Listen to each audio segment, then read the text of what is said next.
Now. Well, hello there, everybody.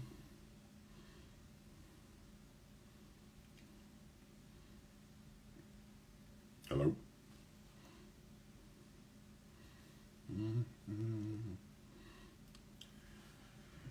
Hello, everybody. This is Isaac C. Singleton Jr.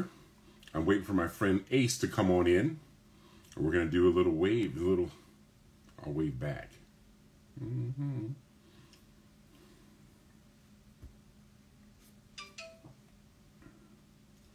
Mm-hmm. Mm-hmm.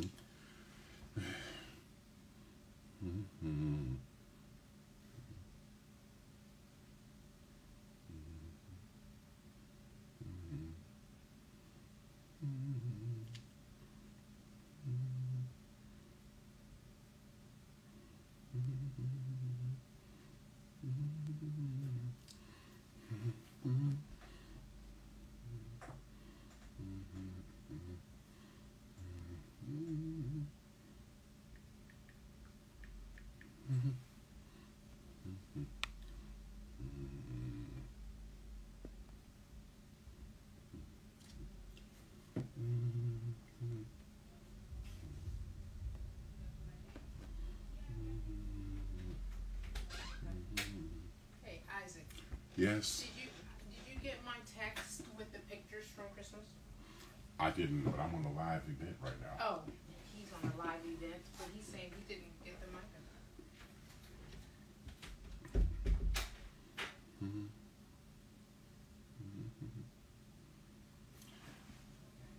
Hello, ladies and gentlemen. This is Isaac. I'm sitting here waiting for my friend Ace to show up and join in with us.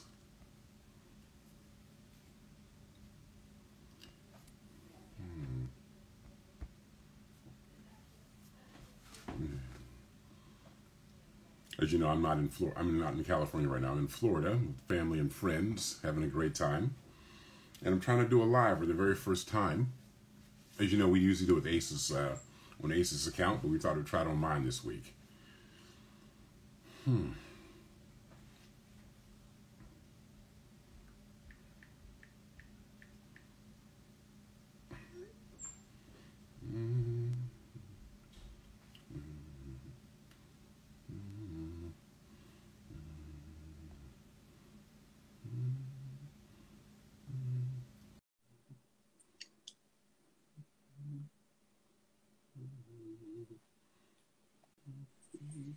It worked! Yay! It worked! Hi. Hello there. Hello. Hi, everyone. How are you? Hello, everybody. Hi. So we're trying something different this week. We're actually going to go from Isaac's Instagram. So. I was trying to tell them that. At first, this is my first. I was telling them this is my very first time doing a live myself. We usually do it from your computer, but I couldn't see how to add you in at first. So now I'm seeing it. So great. Yeah. You know, we're always trying something. When trying something new, little blips come here and there, but you know, we made it through and still talking. And my head's shiny right here because it's got a light. Right. Anyway. Got the spotlight? Yes, it's spotting down from the ceiling light. I'm not used to. I've never been in this room doing a live before because I'm usually in California doing the lives from my living room. But I'm here in Florida, which I'm very thankful for because I had a great time with my family and some friends too. So I'm really happy, and I saw my alma mater and all kinds of things. So yeah. Oh, that's awesome. Yeah, I'm usually in California too. Mm-hmm. I'm in New Jersey right now, you know, being with my parents, but that's awesome. So you saw your alma mater. I went to University of Central Florida, so I went to Solid Campus. It has grown immensely since I was there. Mm-hmm. Probably because all the tuition I paid helped build all those buildings. I don't know. Maybe not. I don't know. Wow. Possibly. Possibly, yeah. The money went at St. John's. So I went to St. John's. That's my alma mater. Oh, my face is like in one of the buildings. It's in the building? It's like when they were building, it was concrete. You just kind of stuck your face in the concrete. Not the hands, with your face. Well, no, they like, so essentially there's a building at St. John's, Staten Island in New York City It's called the Silva, and when you walk into the building, there's like photos of people on the wall. Okay. Right? Yeah. And my face is one of those photos. I see. I didn't really sign anything, but I'm not going to say no. It's kind of adorable. Mm-hmm. Like, my face is just like right on the wall as soon as you walk into the building.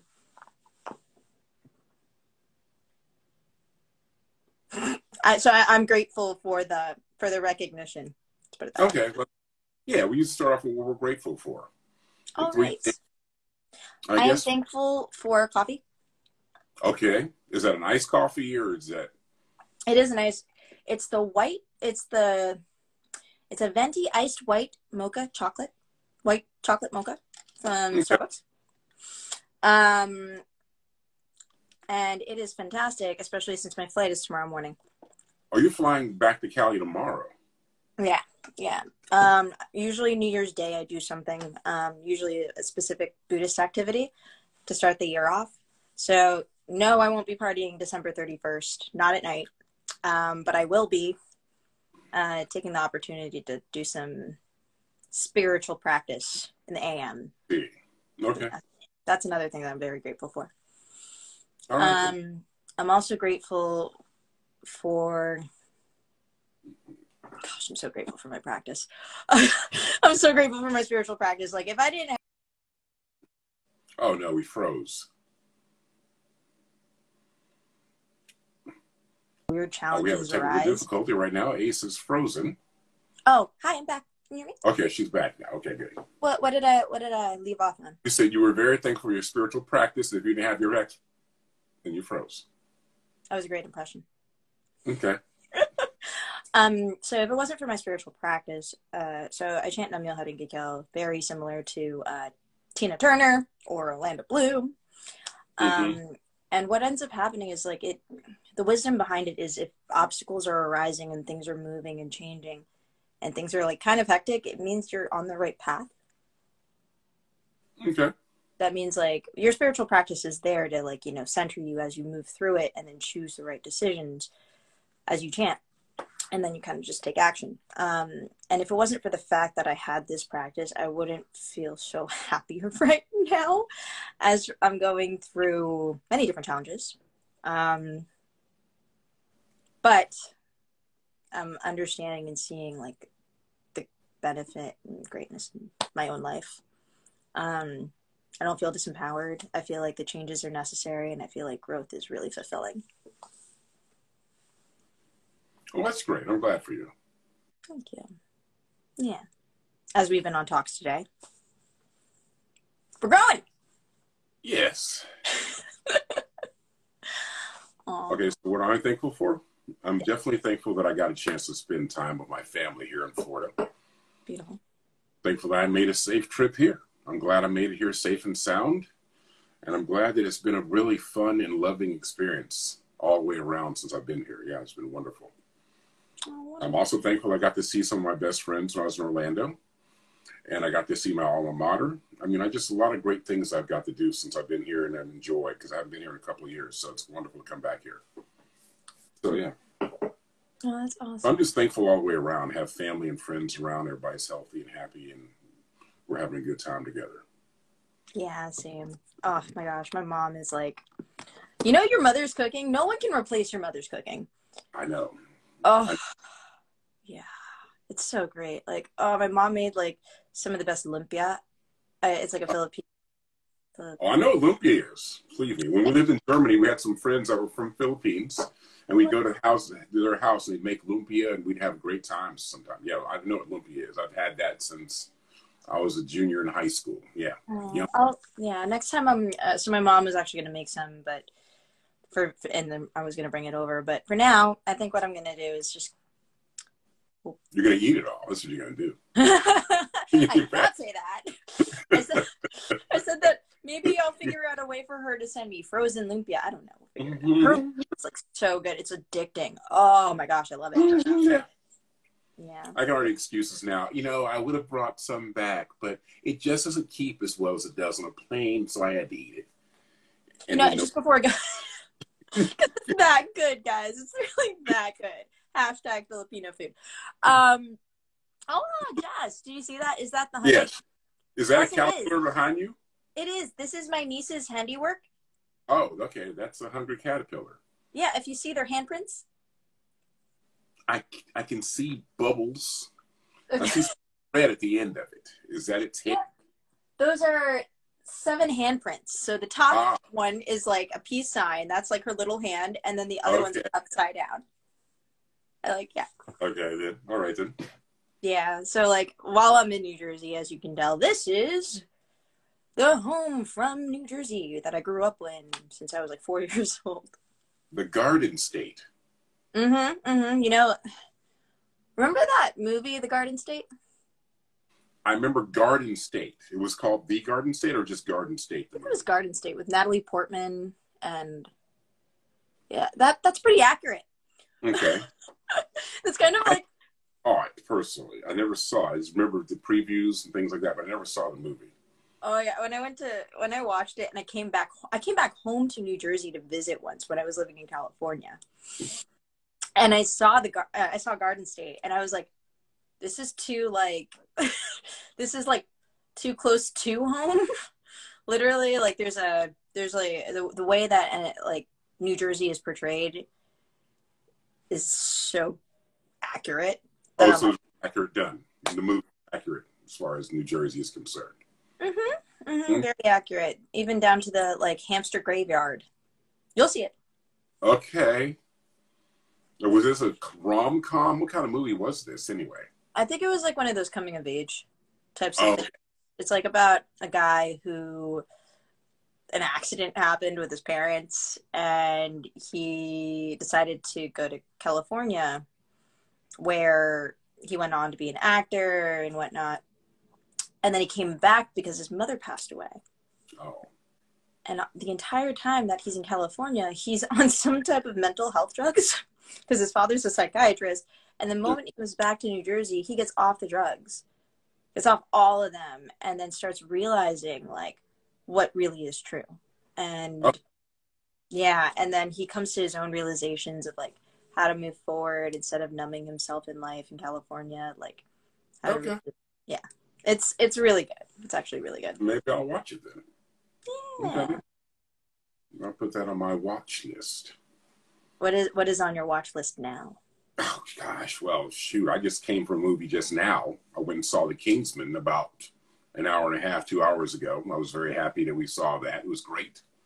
That's awesome. And I saw a few previews while I was there that I'm planning on seeing next year when they come out. I did see the new Batman preview. That seems like it's going to be good. I'm going to watch. There's something called Moon. Can't think of the name of it. It's Moon Shadow or something like that. It deals with the Apollo missions and how they disappeared for 2 minutes, and that's what we were told here in this on Earth. But something really happened to them up there in space, and that's I'm looking forward to seeing. And all of a sudden, it looks good. I'm looking forward to Moon something. I can't think of the name, the last part of the name. Oh, I love that. I love The Kingsman. I don't know why. It was just like there's something about action movies that I really enjoy. And yes, I agree. There is a great soundtrack to Garden State. I'm looking at it in the comments. Oh, really? Okay. Yeah, there is. But I think like the first movie was really interesting, and I was like, oh, there's like this hidden thing, and then it goes into Statesman in the second one, and it gets really nutty. Like I think like the second one went like, whoa, we went but to. See, this is a prequel. This is a prequel to all of them. Oh, that's cool. Yes, this is a prequel to all of them. So this is really neat how to see how the Kingsman began. So. Oh, what did it start in like medieval times? No, it starts off in 1901. Oh, interesting. Okay. Yeah, it starts off in 1901 and then picks up again 12 years later. Yeah, so. That's cool. Okay. Yeah. Nice. And like, have you seen Arcane yet? Arcane? No, I have not seen it. So on Netflix, there's this TV series called Arcane, and it was so good that I binged it in a day, and not 10 episodes. Not only did I binge it in a day, I like kept watching the episodes because it's that good. Like my mom doesn't like animated series. This is an animated. Oh, it's animated. Okay, all right. She was like, we can keep watching this. I'm like, really? Like An episode, an hour, 45 minutes, or half an hour long? I think they're hour longs. I have like a TV next to me with a remote. Let me see. Let's find out, shall we? But it's really good. So this, you know, Riot Games, right? Yeah. Back in the day, because I was like, I was a gamer. Didn't say I was a good gamer, but I was a gamer. And I used to play this game that everyone now knows how to play to an extent, League of Legends. Right? League of Legends, Riot Games. I actually played League of Legends right after the beta. So like as soon as it came out, all my friends were like playing it. Then they're like, you should try it. Like, okay, I'll give it a shot. Then I start playing it, and then starting to play it meant being in college and playing 12-hour days. Somehow getting like a 3.7 or 3.8 GPA that year. But like I remember playing like 12 to 15-hour days of League of Legends. And they came out with a TV series called. Oh, they did. Okay. 10 years later, they came out with a TV series called Arcane. If you're ever on Sunset Boulevard and you see the trail, like not the trailer, but the what's it called? The poster of it. It says Arcane and then League of Legends underneath it. It is so good. I cried voraciously. Like, it's that good. Like, I know voraciously means like actually intaking stuff, but this was like intaking emotions and like bawling them out because they're that good. I know what you're saying. Yeah. Yeah, it's really that good. Yeah, everyone knows Riot Games in comparison, like Riot Games, and then there was Blizzard. They came out at the same time. One of them did World of Warcraft. League of Legends is Riot Games, real-time strategy game. Mm-hmm. And it talks about like the lore of the characters and how they're expanding, and it just touched my heart so much that I was like, yes! Oh my god, it's so good. Well, great. And now you can watch this series. Every day. Have you watched Cowboy Bebop yet? It's on Netflix. I haven't. Is it good? I enjoyed the first episode. I just remember when I first got to Los Angeles, I actually did some voiceover for Cowboy Bebop, the animated series. So yeah. So I liked it. I was like, dang it, why didn't I get a call for that show? I would have loved to have been in that one. It's a good movie. It's gonna happen. We got other stuff coming up, so you know, we'll get back. There's a lot of stuff coming up, Isaac, and like our future is bright. Isaac and I have been working together for a while now, and you know it's been awesome. Like I met this really great producer who wants to bring Isaac into so much content, like, and I'm like, yay, a business partner that supports the growth of everyone. I love it. Yeah. You know. And so mom, like come say hi. Who's that? This is the one that makes the lumpia, guys. This is Isaac, Mom. Come. Oh, hi, Isaac. Well, hello there. How you doing? Good. How are you? I'm doing excellent. Nice. Nice to meet you. Nice meeting you. We're live. Well, thank you. How was your Christmas? It's great. Still going great. I mean, the day was wonderful, and the days before and the days since have been wonderful also. So yeah, just like it's been a nice, long, wonderful time. Nice. And you have a very nice New Year too. I hope you do also. Thank you very much. Yeah, we will. Thank you. Nice talking to you. Nice talking to you also. Yes, my mom is like has more energy than I do. It's the most remarkable thing I've ever seen in the world. Isn't she cute?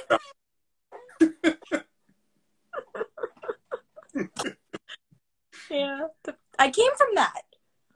Oh yeah, okay. All right.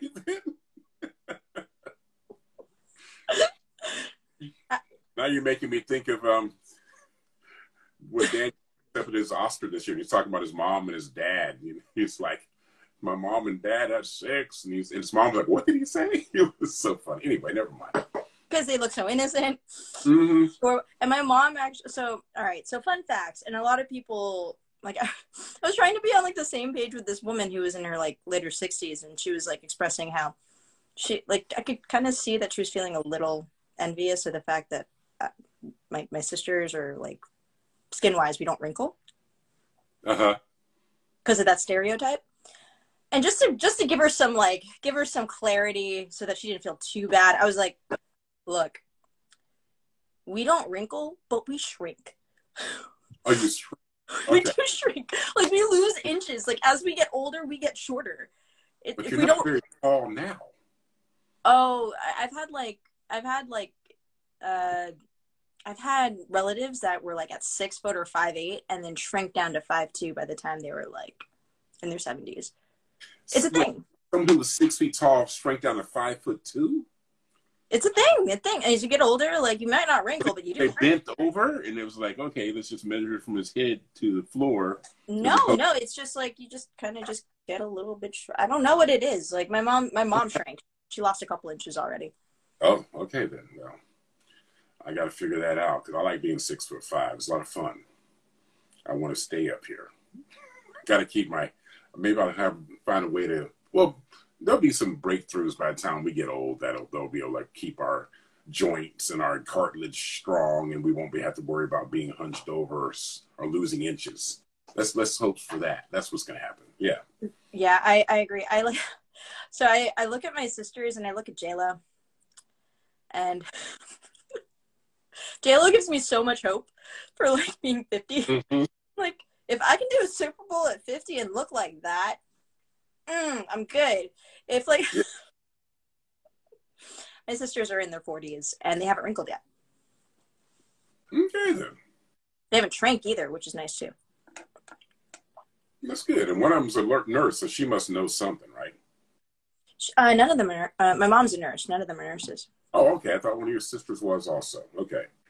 No. It's I think I probably mentioned something similar and it got confused, but no. So all three of my sisters, one of them did pharmaceutical trials. The next one is a 21-year veteran in the Air Force. Mm-hmm. So she, like, and we mentioned this, so she did 22 years, I believe, and then retired and now is working a civilian job for the Air Force. And then my other sister has 5 bouncing baby girls. All girls. All girls. I have 7 nieces and 1 nephew. I'm just thinking about the father. All that estrogen in that house. I bet they team up on him, don't they? Poor guy. I feel like they want to be like him. Some of them are just like, I want to be like you and be smart. And because he is like a mechanic. He's a really good, intelligent individual that has like such an incredible mind around things and kind of can get them. Oh, good. They can build something to keep them at bay, keep them from trying to get at him. Okay. Well, yeah. Now imagine like so they don't look exactly like me because but they have eyes that are like kind of ET like, big eyes. They have really big eyes. Oh, okay. I shouldn't say ET like. They have big eyes. Do they phone home? Oh, they don't phone home, but they're like their eyes are really, they're like they're so cute, and there's 5 of them, right? And they're all 2 years apart, right? So 10, 8, right? Like there was this one time they were all sitting at a lunch. Like, I went to go visit, and they were all sitting at the dinner table, just sitting there. I turn around to get something, and they all turn around to look at me and just look at me, all at the same time. And I went, didn't. Oh shit. Now let me ask this: do they like Reese's Pieces? I don't know. So they're allergic. So here's something that I do like want to address. It's really weird. Have you noticed that kids around 10 and younger, their allergies are crazy? Yes, I've noticed that. All of them have allergies. 2 of them have eczema. And then they all have like nut allergies. And it's like actually pretty bad. When me and my sisters grew up, we didn't have allergies. And all of a sudden, like there was a doctor that told my sister, like, hey, so I know she has really bad eczema and it's really bad. You can try this and you can try that. And she's like, I've tried all of that. What else can I try? Crisco. That didn't work though, please. It actually worked. So we just didn't want to fry her, but like it works. You put it down, and if their skin is really that dry, just rub Crisco on it. That's almost like the big fat Greek wedding where he was like spraying Windex and everything. Mm-hmm. So you're going to use Crisco. Okay. Hey, what if it works? That's great. I'm glad. At least it worked. Yeah. Definitely. Now, I have an advice question for you, Isaac. Okay. You like giving everyone some background without going too deep into it. So I'm going through a situation where things didn't work out the way I thought it would. Yes. And in so doing, how do you leave things gracefully? Well, think about it this way. You know you're a smart individual. You know right from wrong. And you also know how to be gracious even when things didn't work out the way you wanted them to. Because you know about not burning bridges. And you know about how things work in business and in life and all these different things. So, I've been burned many times in my life, and I've seen those people that burned me get burnt later on down the road. But I don't laugh, or I don't even choke, I don't even point at them going, aha, you did the same thing to me, now you deserve that. No. I'm more of like the gracious guy that's like, okay, I got burned, but hey, still things worked out for me. Maybe not with them, and things, sometimes I got burned. I got on something that was even way better than I thought was going to be with these people. So I just graciously go that way and be like, hey, maybe that's a sign. Maybe something better is coming along the way that I don't have to worry about these people. I'll see them in the future. I'm going to be friendly with them because I'm very professional. They don't get the best of me, but they will get good parts of me because I'm going to be good for everybody. But they're not going to get my over and above to help them out in the future because I'm not going to get burned by them again. It's almost like that whole thing about, fool me once, shame on me. But fool me once, shame on you. Fool me twice, shame on me. Because I'm not going to let that keep happening to me over and over again. You just know who to watch out for in the future. That's all. But always just be gracious. That's what I'll do. That's what I do. I'm gracious. I go about my business and I go and do something else. It's not like that's not my one chance to get one thing done. I got many more chances coming. That's how I think about it. Floss of your life. Yeah. Keep going. That's a good way of thinking about it. And it's like, definitely don't let it hang on your heart because then it becomes your problem, not theirs. That's something I was from a professor I had in college. He was all telling me about a situation. He was like, you know what? When a problem happens, like here's a perfect example. Someone cuts you off in traffic. You're driving, you're trying to get someplace, they're trying to get someplace. They cut you off, almost caused an accident. You slam on your brakes, you stop, the accident doesn't happen. They keep going. Now that person probably not even thinking about you anymore. They're gone onto their destination. They might even know that they cut you off. But if you let that seethe inside of you and you're angry about what that person did to you and they've cut you off in traffic and how dare you and you're trying to speed up to catch up to them, even though you can't catch up to them, you're still angry blocks and blocks away, then whose problem is it? It's not that person who did the wrong thing. They're gone, they're happy, they're gone to their destination. But if you keep holding on to that, you go to bed with it, thinking about what that person could have done to you, you wake up the next morning angry about it, don't. That's just going to weigh you down because it's nothing, you didn't do anything wrong either. The accident didn't happen. Just keep on going and enjoy your life. Okay, so what? Shove it off. That's what I'd say about that. When you have situations like that and you weren't in the wrong, just say, okay, I learned from this one. I'm going to keep on going. And they're going to have to carry that, but not me. And there you go.